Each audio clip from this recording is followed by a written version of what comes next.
Plays, musicals, comedies, and the classics. Today's guests have performed them all on stage. Hello, I'm Howard Sherman, Executive Director of the American Theater Wing, and joining me today are 5 actors with both varied and impressive credits. Bobby Cannavale, Renee Elise Goldsberry, Judith Light, Leah Williams, and Tom Wopat. Welcome, everybody. Thank you. Thank you. I want to start by asking a question with a couple of ground rules.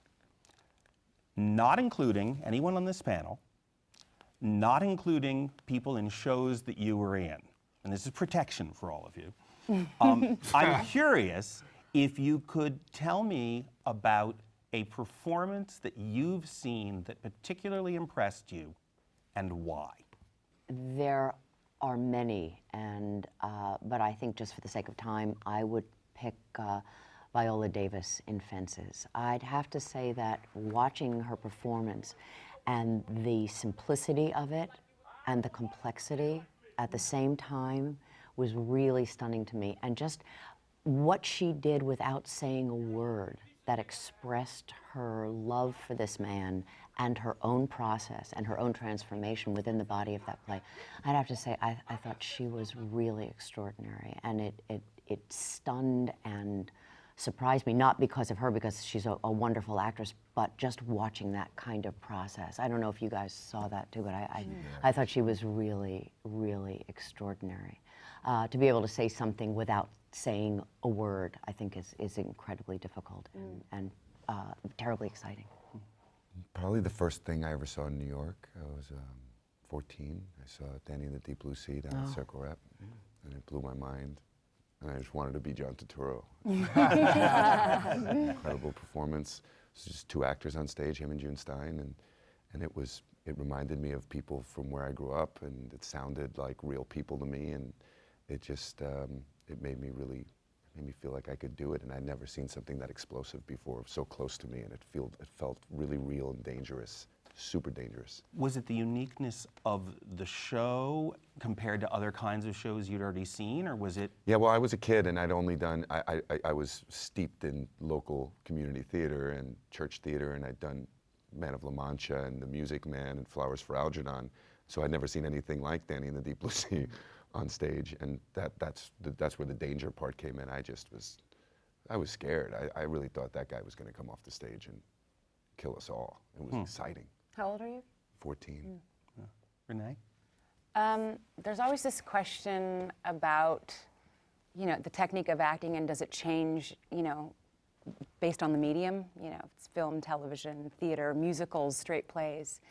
And I've seen not a million, but several wonderful, moving performances. But I remember when I saw Laura Benanti in the revival of Nine, that it just answered a huge question for me, because I felt that she was so simple, and it was I think a reaction that could have lived and been truthful and moved me in any of the mediums on stage, in a Broadway house, in a huge Broadway house. I was in the back, and I just felt her. I just saw her respond and listen and speak in a way that I thought really transferred to all of them, and because it was so powerful, and so much more powerful than any form of projection because of the size of the house, I just was like, oh, I get it. And it was really educational for me, and it answered a huge question.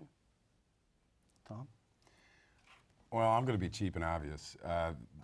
Please do. I'm picking a film, the film Ali, and I was watching it and watching it and watching it, and I'm thinking, Howard Cosell, and who the hell is that? And I never knew until I saw the credits as John Voight playing Howard Cosell. Brilliant. And to me, I mean, there's something about that where you've seen a guy, I mean, how many things have we seen him in? But unrecognizable, and not just with the disguise, but just the whole manner of speech and physicality, and that kind of stuff intrigues me. Leah? Well, it's a toss-up, actually, between Harold Pinter, who I saw 4 years ago performing Nail Craps dropper. last Beckett's play at the Royal Court. And he had cancer, and he was in a wheelchair, and it was just the most, I mean, he was an astonishing actor, and it just wasn't acting. It sort of became so transparent and shocking, and just He's incredible. I'm so glad I got to see him on stage because I love his plays, but I just lucked out. And they did that Lincoln Center summer of his plays, and he was in this play. It's like a two-hander about a guy who's torturing somebody. Oh my God, yeah, No Man's Land. It's a short play. Yes. Oh man, he was awesome. Terrifying. Terrifying. When he acts, it's like he walks on razor blades. It's so edgy and dangerous, and it's terribly exciting. Yeah, you're talking about this thing that I think is so, both of you talking about this thing of acting or being. And when you see a performance of someone being and not doing, it's astonishing. I think we're all transformed and lifted up in a way that takes us to another place.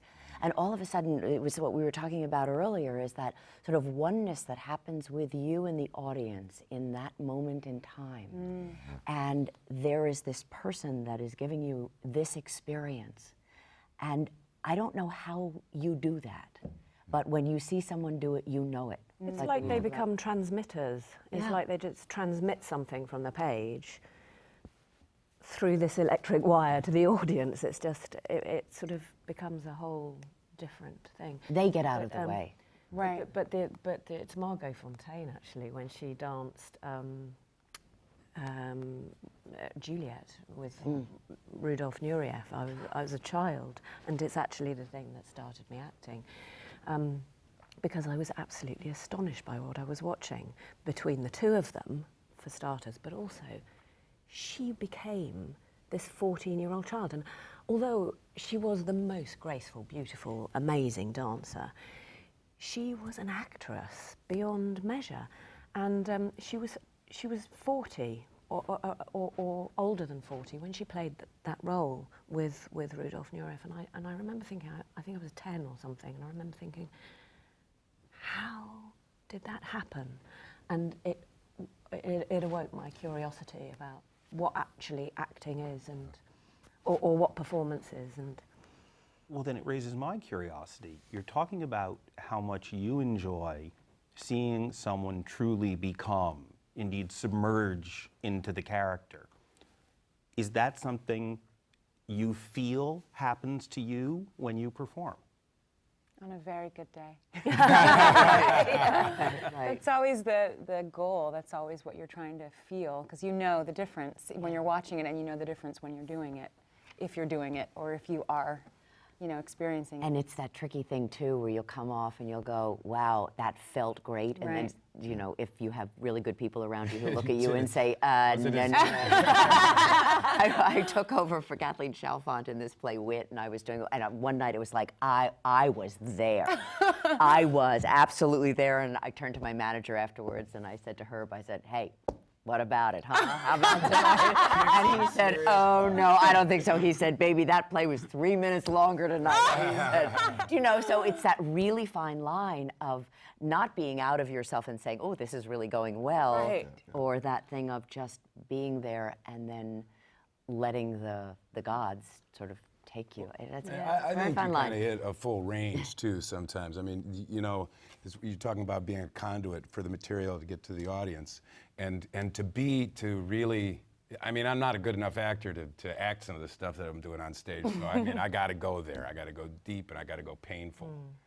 But then there's days when that just doesn't come, and I think that's when you show your professionalism of how to approximate what what you do on a great day, and do it on an average day. Right. To keep your level up there at least a full 75%. And it depends on so many things, as we were Right, saying. right. It depends on Laundry. exactly. Yeah, exactly. How did you trip up on your way in? Did you have a bad phone call, or is the actor that you're working with, or the actress that you're working with, is the dynamic? What's the dynamic there today? And then you've got who's in the audience, and how did they travel to the theatre? I know. And it's kind of a composition of all of those things, and every now and then, quite miraculously, they all come together. It's very rare, And then you get this kind of alchemy, don't you? I was doing Catered Affair, you know, which is about a family relationship, and I look out one day, and in the second row is my brother's ex-wife. Oh my God. And I hadn't seen her for like 5 years. And there she is. I'm going, well, that's going to inform today. Yeah, And it's the beauty of the process. That's too. fun. There's It's nothing fun. Like, I mean, working in the theater. I mean, I trust very much the process of 4 weeks of being locked in a room with these same people, Yeah. and then the 3 weeks of previews, if you're lucky and you have a lot of previews, to like Or 6 shut months it out, like man. Spider-Man. Or 6 months like Spider-Man. But the what do you whole mean, shut shut it out? outness of, I don't know. It's just me and the people I'm with. Yeah. And that's like, that's nirvana to me, you know, just Yeah. being Yes, exactly. completely in the world that we've been creating and trusting it and not worrying about them. And it's so interesting, we were talking about this beforehand, is that there is this living, breathing organism in this moment in time with these people, like now, these people and those people Right. that are there. And the optimal is, you know, it's not just the phrase give a performance for nothing. We are in a service business. So they're there with us, and that moment in time, that moment, nowhere else, nothing else. That's it, nothing else. And And you- they're peeking in. Yes, and Yes, we exactly that. give them that experience, and then they exchange that energy with us. There is nothing like that. Yeah. But it's interesting what he said about when it's not. I mean, because you know, I think in some form we're all perfectionists a bit. I don't know. I mean, Yeah. that's the pain in it, is that you know when it's not that, and how do you deal with it? Like he said, and I think there's a lot of forgiving yourself that has to go on. Yeah. You have to, and then a lot of trusting in the other people, and then a lot of trusting the actual words. That in spite of where I'm at this particular moment, it's still going to be communicated to these people. The thing and it's too, I okay. think sometimes, you know, in vocal performance, I've been in a situation where you know, late in the set and I'm just pooped. But I get to a song and all of a sudden I'm singing it tired. And I feel myself singing it tired and I'm thinking, well, that's kind of interesting, Exactly. actually. And you discover a whole different thing. Or if somebody has pissed you off before you Right. go on stage. And one time Bernadette's passing me in back of the theater, she says, you're still mad at me, aren't you? But there's 'Cause something we had- interesting about musical performance, which is you have to follow a certain pace. You don't have necessarily the latitude to add a few minutes as you. I didn't either. That wasn't latitude, that was indulgence. But does musical performance or musical backing on a show, does that help you always find your way through? Well, there's a lot of, you know, there's a lot of other things that are involved besides tempo. I mean, when I'm talking about, you know, tired or angry or that kind of thing, that you can do any of those at the same speed. Yeah. Sometimes when I find that I'm sort of lost in, you know, of the day or the whatever, that, and particularly this happens with Lombardi, there are only 6 of us in the cast, and so there's a lot of energy exchange among us before we start the show, and that is incredibly helpful to me to get to shut out, get rid of my Right, day, same come here. present, really love them so deeply. But I also know that if I'm lost in the play or I'm somewhere else or I see my ex, you know, whatever, whatever, that all of a sudden, if I look there, I'm home. I'm right there. Dan totally. Lauria talks about that all the Yeah. time. You Right. just look right there, Right. and it's like, oh, there you are. Right. And Right. that helps me tremendously. I'm a big proponent of the 5-minute hug. Yeah, I love Man, that. I love yeah. it. We do it, and it's important. Look at each other. and we Yes. go, Does it matter to you, I mean, like the percentage of your audience that are sports fans? Doesn't that make a difference in what? Oh, what- that's such a good question. You know, the magic of that is that many of these people have never been to a play before. Right. And so all of a sudden, this new group of people has entered the world of the theater. And it has this combination. And so I've often said this is the people's play. So yes, because they are experiencing something they've never experienced before. You know, I'm a Packers fan. It made me cry. It's got one element, I think, though, to what the theater's always been about. And we have the same situation. I mean, I've never been in a play where more than half the audience is probably it's their first time to the theater. course, And they might be coming to see Chris Rock, and 2 minutes into the play, they're in forgot. the play. Yeah. They've forgotten. Yeah. And we're doing a play that takes place in Times Square today. We're doing it in Times Square. There's sounds of subways and people on people and ambient noise, and these people are talking back to the play. And when I tell you it doesn't interrupt anything, it's part of the cacophony of what's happening on stage, and it's a beautiful thing. And they're all afterwards, they're telling us, we've never been to the theater before. Yeah.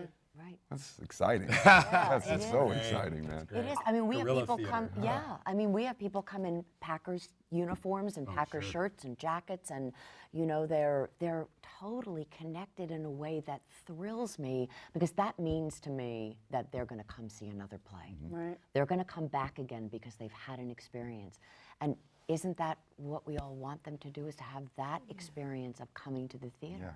I mean, I see Tony Kushner, and I've seen Angels in America so many times, and I just think, I want them to go see that. Right. I want them to have that experience. Yeah, there you go. know? Well, you're And, breaking and, them in.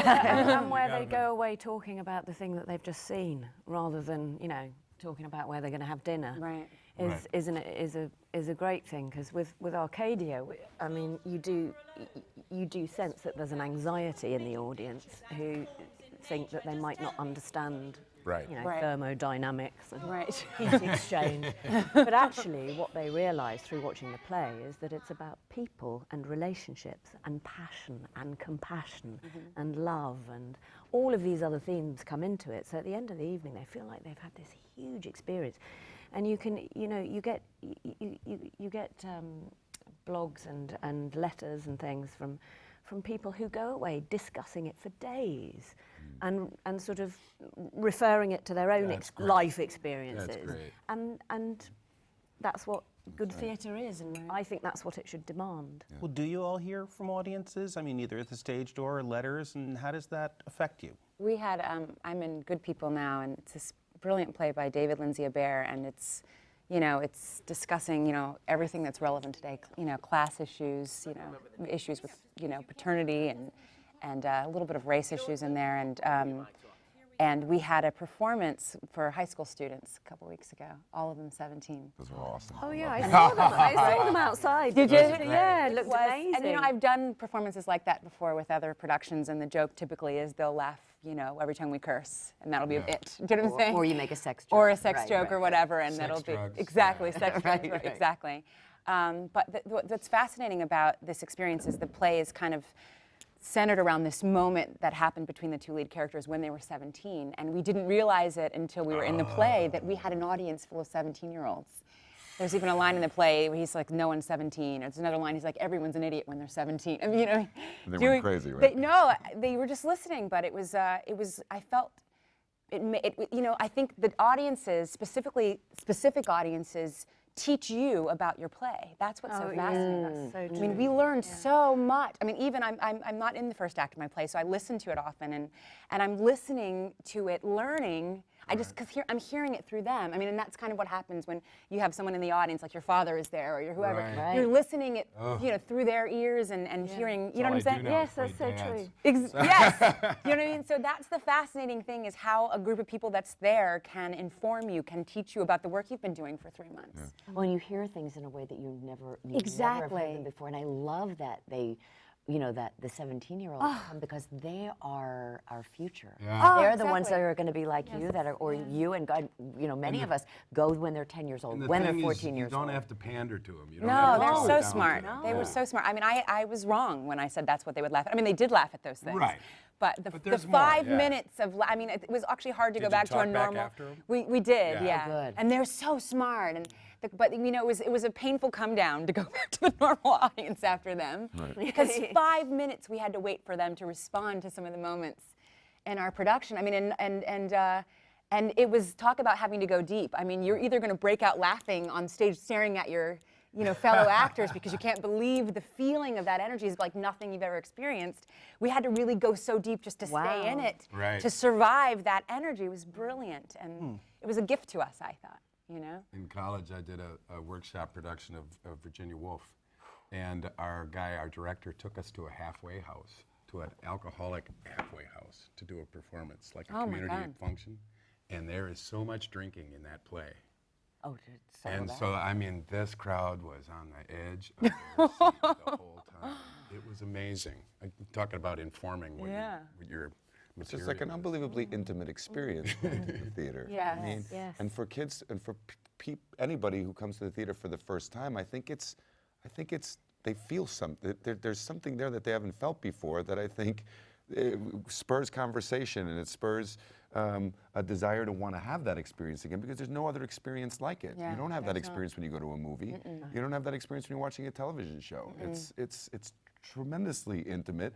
You don't want to disturb what's going on. Right. And so you invest in them, and you Right. feel that investment. It's like an ethereal thing, but you feel it when you're up there. And it's so, at the same time, it's so human. I mean, we get to investigate, we get to show them what a human being is psychologically in a way that they may never get to see. We get to investigate our own selves as we're doing the work. Right. I mean, it is like no other art form and no other experience. It's incredibly spiritual to me and incredibly human. Incredibly day. spiritual. Right, right. On a good day. Spiritual for different reasons on a bad day. Don't you find you want to move yourself and tap yourself into that all the time? Yeah, you Sometimes do. it's And I really also think difficult. it's Just urgent and crucial. Yeah. And it has to really live, doesn't it? I mean, I think governments everywhere should be investing in it. well, because politics and things like that can sort of keep people at odds with each other. There's a right and a wrong. This is an expression of humanity in this moment in time, where there's no right or wrong. There's no polarization. All of a sudden, everybody gets to come together. They may Full not agree on the community, play. all They may all not people. like it, but yeah, exactly. It's full community. You're talking about the coming together of the cast with the audience. I want to come back to a couple of comments that we went past fairly quickly about the coming together of the cast with each other every night. You spoke about energy exchange. You spoke about the 5-minute hug. I once was privileged to be invited into a prayer circle before a performance of a show. Are there either personal rituals or group rituals that help you get together so that when you all go out, you are together every night? I think it varies on the production. You know, I mean, presently in a big musical like Catch Me If You Can, it's kind of impossible to get everybody all together. I think one of the things that does help, I mean, in the old days, everybody go out drinking afterwards. Not so much anymore. I mean, some of the younger guys do, but like, for example, in our situation, we had a softball game yesterday, the Broadway Softball League. That's right. And that kind of thing think we beat really, Billy Elliot beat us. But it was our first game and we kids? hadn't had any practice. Yeah, they can really play ball. The ballet girls can hit. But that kind of thing is a huge bonding thing. And really, I mean, to be able to do something social that's away from the performance can be a big help, I think. For me, one of the things that I always make a point of is that every night before the show at half hour or just a little bit after that, I go up and into all the guys' rooms and I just hug them and check in and see how their day was and all of that. So that's a real preparation for me. And then at 15, I go in and I sit and I be with Dan and we sit and talk about our day and just, like folk and like that. And then I do some yoga and I do some meditation and stuff, and I have some pictures in my dressing room of people that are long gone that I sort of connect with. Does that pattern of checking in, you're in a show where you are the only woman, Yes. and you and Dan play husband and wife, and in a way you take on varying parental roles to the other characters in the show. So is that practice dictated by the show that you're in, or is that something you tend to do in any show? I tend to connect with people. I'm a people person and I like that, but I think Tom is correct. I think it happens to have happened in this show.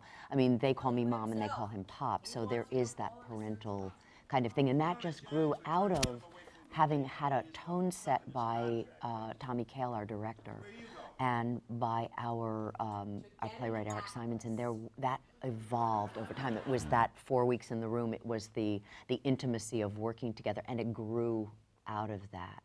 We do exactly the same. We sort of flip between dressing rooms to each other and chat about, very ordinary things that the day has thrown before us. And but we all feel, because the play is just so completely glorious, we're all very, very close. It does depend, doesn't it, on what the play, what energy the play has and what the play is about as well, as to how you relate to the people within it.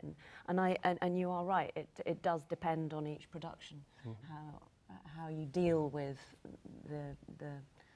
the bit before you go on stage. Because Renee, as you said, you're not in the first act. Right. Everybody else is. That's Right. scary, isn't it? You know what? Because I'm not in the first scene. Oh, You you're- kind of wait. You've got this waiting period. Yeah, I've done that before where I've had kind of one great act and that was it. And I always like it when it's the second because people remember you. But you know, it can be scary because you have to kind of catch up and jump onto a moving train. But in this particular piece, because I think it's so brilliantly constructed, I feel like I inherit a lot. You know what I'm saying? that's great. So it actually serves me because I feel like I walk into They're setting something it that's up for already you, done. right? Yeah, I That's mean, right, I'm getting laughs that were Totally. set up by other people, other actors, and things like that. And so it's and I'm just so I feel so sure of the piece and the power of it that it's there's nothing to fear actually, and that is unique, I have to say. Right. People I feel like I feel like it's easy. I mean, easy in a certain way. I mean, there are things that we've already said that are very difficult about it, but this particular production for me compared to others, and I was wondering why, and I think it's because there's not really a moment of dread in it for me. Like I've been in so many productions where there was one particular moment that I had to make it through so I could kind of sigh. Relax, yeah. But that's the sign of great writing. I think so. There's and there are huge, wonderful moments that And really. great actors, too. Yes. Your Yes, other absolutely. Oh, fellow- absolutely true. Fellows. So I do kind of, I feel like I literally just walk on and it's kind of done for me and it seems very easy and wonderful. But yeah, it can be different. It's just this particular production that is that. Is there a benefit to working with actors that you've worked with previously? I've been lucky. I've been able to work with a few people that I've worked with a few times, directors and actors, and yeah, I mean, I haven't been in a situation yet where I was like, God, I hope I never get to work with that person again, and then I do. Yeah, but I mean, it's the play, right? The play dictates what the experience is going to be. I mean, I've been in plays where we didn't do a 5-minute thing. This particular play, we do the 5-minute thing because all 5 of us are desperately relying on each other, the characters in the play. We all desperately want and need from each other.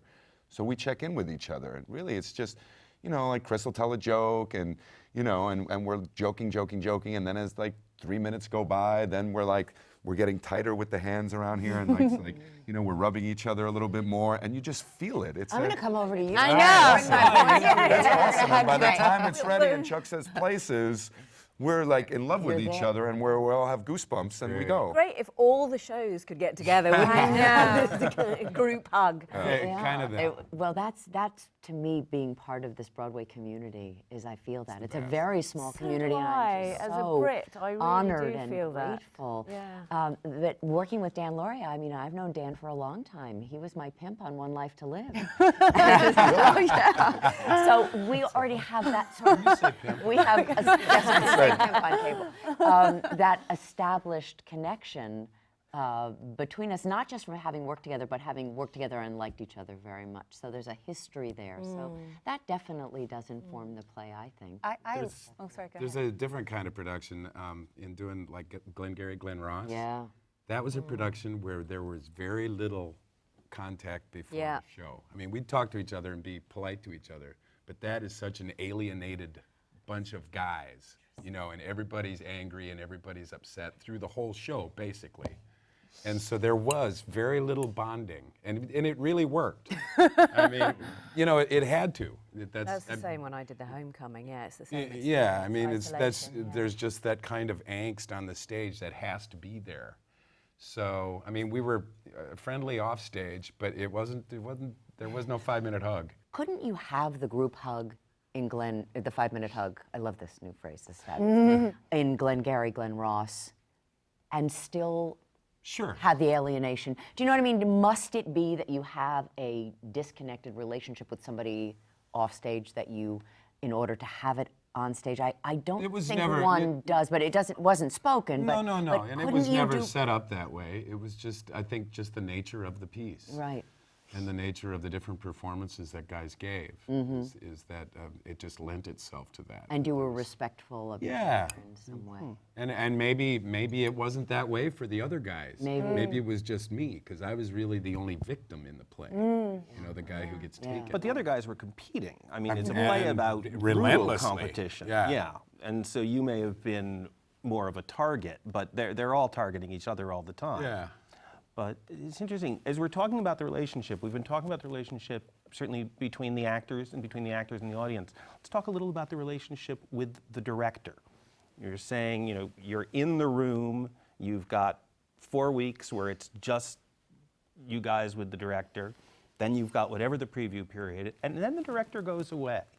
So what do you enjoy when the director is there, and what do you enjoy when the director's not there? I wonder if you can talk a little about that. I hate when the director goes away. Really? I've never not liked, I've never, yeah, I don't mind not having rehearsal from 12 to 5 Right. every day. I like when that part kind of goes away, but I do like having, I do miss the director being around. I feel, I get really reliant on the director, I just do. Tommy Kail has never gone away. He came to the show again last night, and we were going out to celebrate Dan's birthday afterwards, and he came to the show and gave me notes afterwards. And I love that. He never, he used to say, I'll see you guys later, you know, when he directed In the Heights, and he would go over to Heights and, you know, watch the show, and then he would come over to us. I agree. I love it. I love when he comes back. I think it keeps it alive and fresh in that growing sort of organism. We've had a director, you know, I mean, there's been directors where we were going, God, is he in the house? That's what tonight?" I was going to It depends. I'm glad it he's not in depends. the house. I don't Yeah. really want to, don't, tell him I'm not here. Because of your performance, or you're just not ready? No, to- just Relationship. because there are directors you love and there are directors you don't love. And I mean, it's never unanimous, but a lot of times it's kind of consensus. We, with Daniel Sullivan is directing Good People. He's fantastic, brilliant, wonderful. It's interesting to work with different directors because you can love them and they can be so different from each other.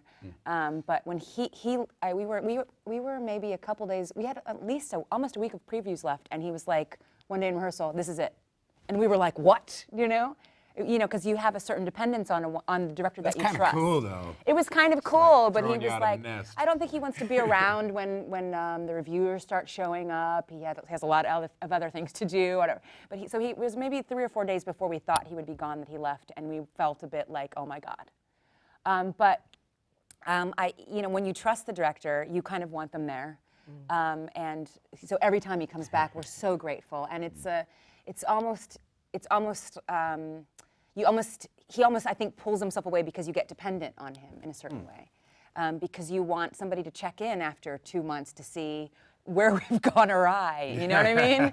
Take out the improvement. Exactly. I do Do you know like what I I mean? do like the sculpting that a Yeah. director does. I Yeah. love it so much. I do too. I never went to acting school, so I was a terrible student and I hated authority. And the only people that I ever really looked up to and respected were my directors. And so I really love them being around. And they're the only people I'll really listen to. Yeah. So I like when they come back and tinker with it.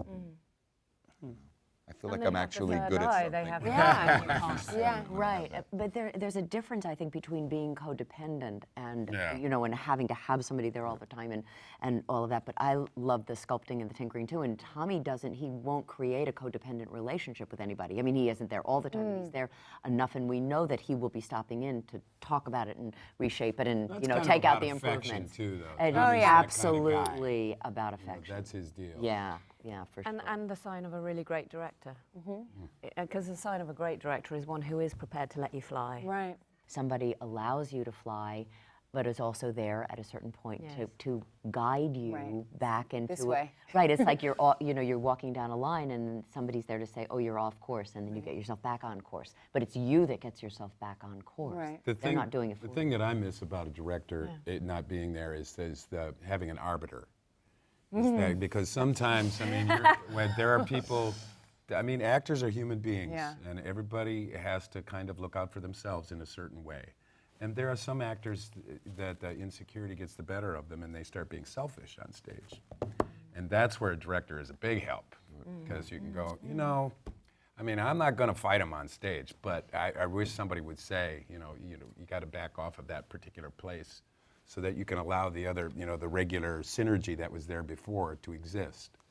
If somebody starts taking over the play, then that gets rough.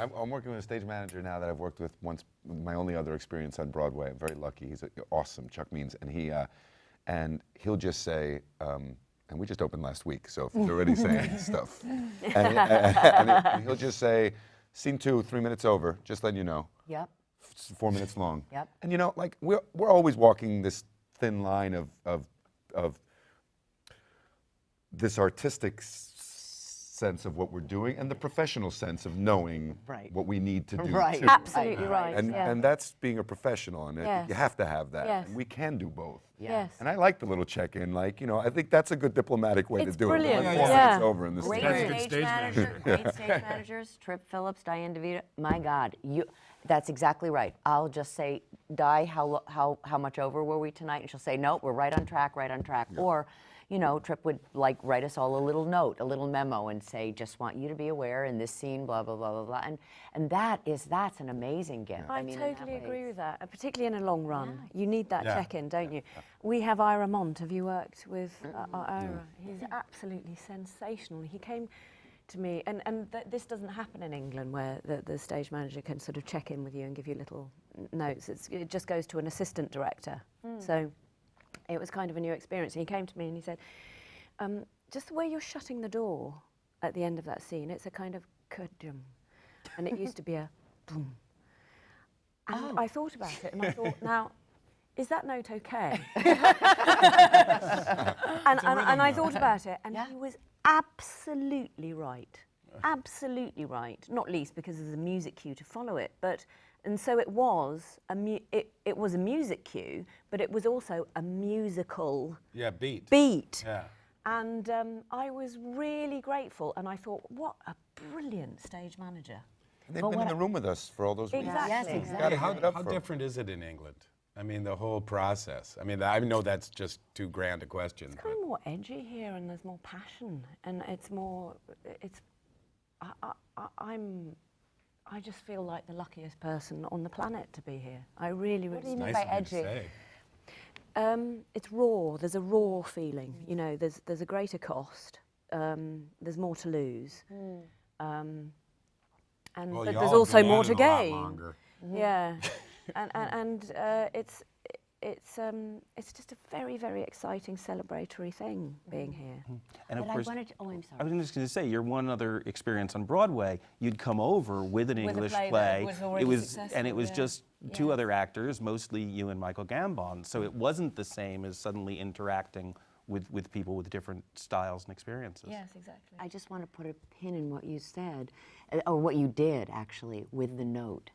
It's like you didn't just say, why is he telling me this? This is such a Or say, or just You take it without actually- thinking of it. Right, you also have actually said, wait a minute, is that you stopped. And thought about it. And you thought about it, instead of just, you know, how sometimes, I mean, I'm sure you guys do this too, it's like, yeah.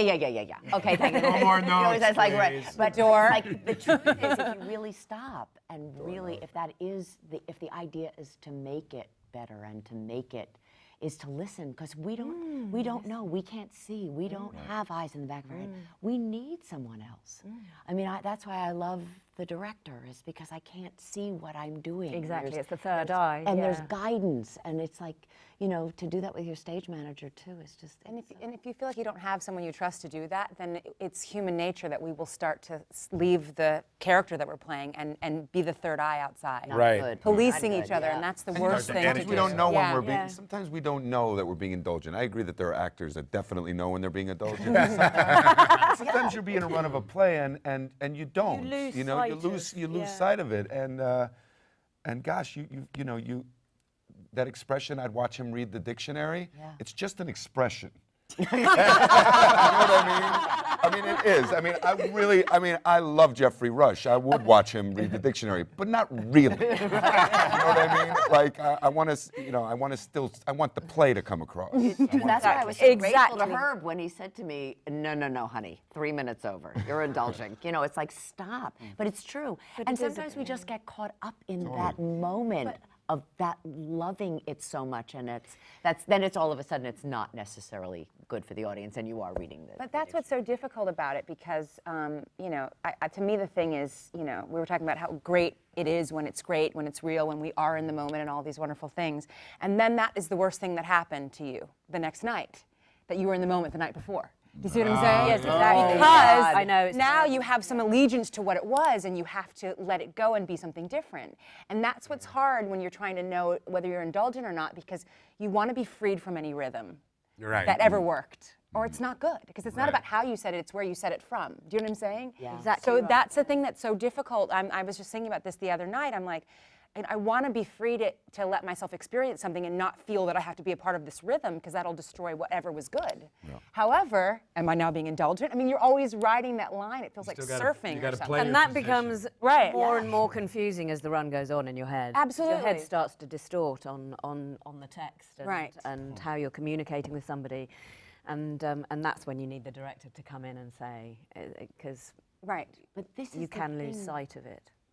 To me, that's like, it's just sitting here with you guys talking about this right now in this moment, the excitement and the aliveness of it, to me. Of I just never do this. even you should do this more, Tommy. You're good at this all the this. time. Good. I hang with the carpenter. But yeah, me too, actually. But the excitement of talking about this. I mean, I will be informed tonight on my performance Sure. off of having been with you guys Yeah, it's today. great. I will. And it's like, that's true. It's like you try to recreate what that thing was that you had last you night. can't, it's like and you try, and then you simulate it, and you're that out of doesn't the work moment. either. Yeah. at the moment. Well, we've been working backwards. We all started with audience. We've talked about working with your fellow company members. We've talked about the director. I'd like to talk about your relationship to the author, because very often we hear that it's appropriate for actors to talk to the director and the director to talk to the author. You have all worked or are working in new pieces. And I'm curious as to how much interaction you get with the author.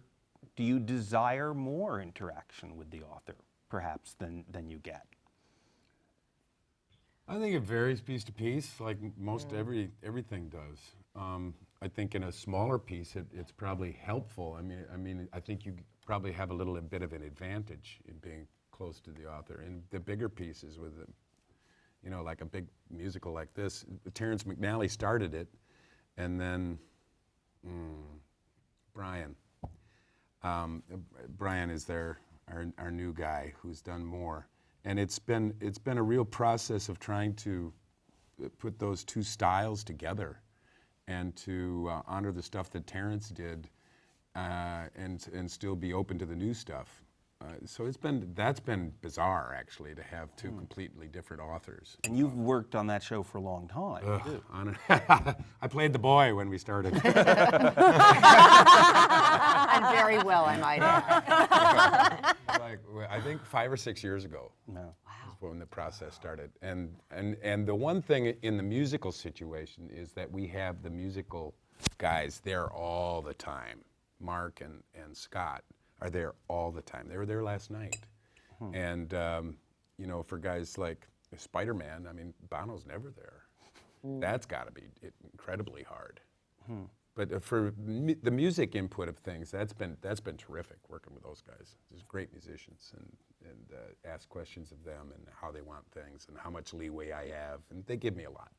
It's nice. I love having the writer there. I've been lucky to work on a lot of new plays, and I love hearing where they're coming from, and they all speak differently. Some of them aren't Right. directors, a lot of them aren't, and you just hope you have a director to put you on action to be able to decipher what they're saying. But it's incredibly valuable to have Stephen Girgis talk in his own language, which is the language that these people in his plays talk. It just adds more to the. I know where he's coming from. That's I exactly love it. true. Yeah, love it. Eric Simonson was with us the entire time, and he's also a director. So it wasn't like, Tommy Kail separated us out from Eric, or Eric separated us from, it was everybody together, and having him in that room, and we would throw out ideas. I mean, and this is a new American play, like you're talking about. It's like, what happens, we'll try something and he'll say, no, that doesn't work, or we'll try something else and he'll say, yes, that does work. So the communication and the energy exchange among everyone, I think really was incredibly exciting, and goes back to that passion and that intimacy. It was fantastic. And some writers can't be in the room that much. Some Yeah. writers have to get. I remember when we were doing Hurly Burly. It had been 20 years since it had been done, and David was in the room for a lot of it. And then there came a point where he needed to just go away because it wasn't quite happening the way he needed it to happen in that moment. We just hadn't found it yet. And I'll just never forget, it was awesome having him. And again, you know, you ask him about Eddie and Phil and all these characters, and he's talking about real people in his life that he based these people on. So it's an incredible source. And I remember Ethan and I being in the middle of a scene and in rehearsal, and David just getting really red, and we took a break, and we were like, "What's up, man? You okay?" And he said, "I just know that the violence has to happen there." And you know, we're 2 weeks into rehearsal, and we found an incredibly violent moment, but not for like another 2 weeks. He wants Right. result, yeah. And sometimes, You gotta wait for so I got to go get some coffee. Yeah, Well, but that's also an issue of when it's a new play versus a play that's been done, is being revived, and the author has certainly seen it and liked how it worked the first time around, Right. and it wants it to be there faster. I mean, is there Mantello- a difference between new plays and Joe revivals? Mantello was on the line with David Mamet, and he says, "So David," he says, "you got anything to tell me about this play?" David says, "I like it." That was it. And we saw David opening night. That was it. Yeah. Wow. I mean, Harold well, Pinter it's a was like pretty that. perfect play. You could ask Harold Pinter a question about his own play and he wouldn't know the answer.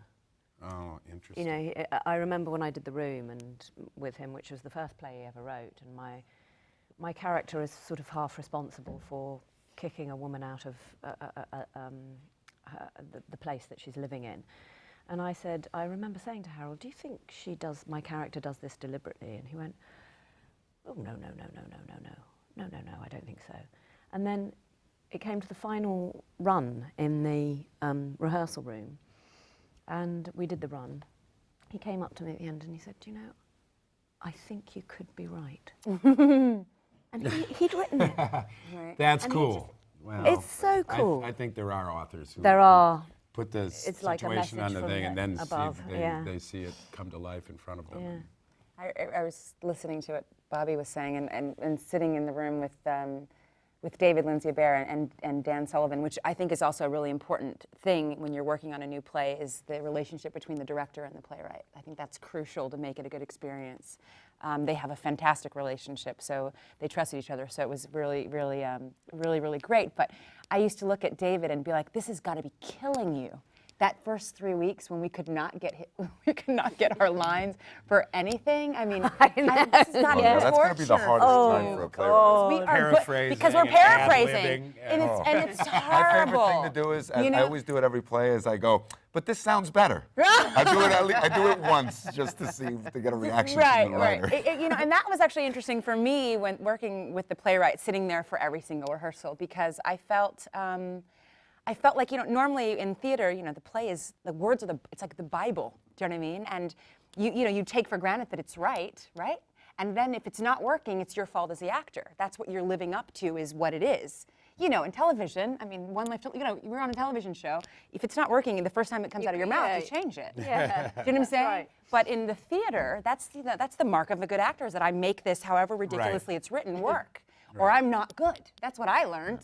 And so it was bizarre to me that before we even got it right, we had a playwright right there that would say, if anything wasn't working right away, he would just change it. And I used to be like, "No, Yeah, hang on a give second. us a hang on second. Let's Let me get there. let me try and I know grind you through have this 20 once other or great twice. ideas, but I'm so in love with what you sent me first that I read. Let me find my way there first." And they also sat at the computer or the typewriter or the Right. whatever, Yes. and they heard it a particular way. Yes. It's like, that's why I don't mind line readings. I say to somebody, Oh, yeah. I'm not getting it, I'm not getting it. Right. Tell me how you Right. heard it. Right. Yeah. Say it to me so I'll fill it. Let me hear what you heard. And then if it's not working and I can't make it work, then we can talk about it. Yeah, that's right. It's like everybody working as hard as they possibly can on what they've done, and then if it doesn't work, then you talk about it. Right. And you're so right about, you know, it's so, the use of having a relationship with a writer as an actor, because you're absolutely right that you hear the way they speak and the rhythms that they speak in, and it informs you does. about the character that you're Always. playing. Always, always, always. Like the funniest things ever was Lanford Wilson. I was in a play of Lanford's, and he was my total mentor. I met him when I was 21 years old. He was in the audience of a play I was in, like a equity backstage open call thing that he came to see, and got me involved with Circle Rep, and that became like school for me. And I was lucky enough to be in a new play of his about 15 years ago, and he was hysterical in rehearsal because Lanford was a really good actor. He could act his own plays, and he loved doing it. And so you would do something, and he would just, you knew, he would go, why is he, what is that? And you'd go, okay, what? And he'd come in, and then he'd act it out. Right. And that's like a totally different, they don't all do that. You form, again, this communion in the rehearsal room that you go, it's okay, it's okay. And that was the way he had to do it. And you could. But you hear couldn't have his all your character. characters in the play be Langford. Hey man, I would have paid to see it. I heard him once. I remember he did Burn This. We were talking about Burn This one night. Maybe like one of the top 3 performances I've ever seen. That thing, and him do that whole opening monologue when Malkovich comes in. He did it one night, pissed drunk, and then he did the whole thing, and he crashing into everything, and we were like, why the hell did you need John Malkovich? Wilson could have done it. Great. He could act his stuff. Yeah, but that brings up another thing to me. Is about flexibility. How flexible are we? And how important is it that we stay flexible and just like using whatever works. It's like oh great man, that's great. I'll take that. I'll use that. I'll incorporate that. So that there's never any. To remove defensiveness or fear or It's the ultimate. Getting out of your comfort crucial. zone. Totally. Again, I go back so to Glenn open. Gary. Yeah. When my agent pitched it to me, and I said, I can't do a part that small. I'll just die. I'm just, he's only on stage for about 12 minutes out of the piece, and I go nuts. Which one was this? This is Glenn Gary. Oh, right. But this, Great scene. what they said was, you should try this because this is such a different thing for you. And you Because surprised everyone. I was so used to being leading man, a musical leading man. I'm comfortable there. And now I'm playing this kind of guy who disappears, really. And it was the best thing for my career that I've probably ever done. It was amazing. I did Oleanna. Harold Pinter directed it in London. And when the script first came through, Mamet had underlined the emphasis of where he wanted, rhythmically his syncopated sort of rhythms to go. And we'd read the play and everything, and Harold said, "I'm not too sure about this." These things. And there was this heated exchange that went on for weeks between David Mamet and Harold Pinter over this. Oh, to have been With flying Harold, off. Harold asking David Mamet to remove the emphasis because it's restricting the actors just for the rehearsal process. And David Mamet got very, very heated about this and didn't like it at all. But finally, he did. He removed all the emphasis. We went through the whole rehearsal process. We opened it, and just for myself, I went back one night and I looked at the original script, and we were doing word for word Really? what he had underlined, because it was such brilliant writing that the rhythms, It's like jazz. the music, But you had exactly. to find your way there. But You we didn't had want to to be have- told. That's what Harold wanted to Yeah. give us the freedom to do. Well, it makes a difference too. It makes to a be able difference. to, you got to go through the process. Yep. You can't just be handed the result. That's right. But it's so interesting because it's so parallel to life for me. And, I have been incredibly resistant to process just in life. And it's like you have to go through a process all the Yeah, time. yeah. And there is tremendous excitement in going through that. I mean, that must have been incredibly difficult. But there you end is up with more satisfaction in the process than in the totally result. and a deeper, complex life and play. Yeah. No matter what the piece is, that incredible being willing to put yourself out there in that process. And I think that's something that, as we talk about this, that we do that as actors. I think we do. I think that's part of the magic of what we do. I think it's part of the ability that we have, or the willingness we have to show that to other people, or talk to people in life about that, and then they get to come see the piece. And You have to be a bit crazy, don't you? and You have to be very courageous, but you have to be very crazy. and a bit crazy, but incredibly willing and open, and Brave. life is never more exciting, I think, for me. I agree, yeah. I have to let those be the final words. Thank you so much. This has been incredibly Wow, that was exciting. Wasn't bad. And thank you for joining us. These programs are brought to you from the Graduate Center at the City University of New York in partnership with our friends at CUNY TV. On behalf of the American Theater Wing, I'm Howard Sherman. Thanks for joining us for another edition of Working in the Theater. I'm Ted Chapin, chairman of the American Theater Wing. The Wing has played a vital role in New York's theatrical life for more than 60 years. Best known for creating the Tony Awards, we stand for excellence, but we also support education in the theater, and our work reaches beyond Broadway in New York. The Working in the Theater television programs, which are supported by the Annenberg Foundation and the Dorothy Straussen Foundation, are unequaled forums for discussions with today's most creative artists. Downstage Center's in-depth radio interviews were created in conjunction with XM Satellite Radio and can be heard on our website. For people who are starting their careers, we have a 2-week boot camp for aspiring actors from colleges across the country called Springboard NYC.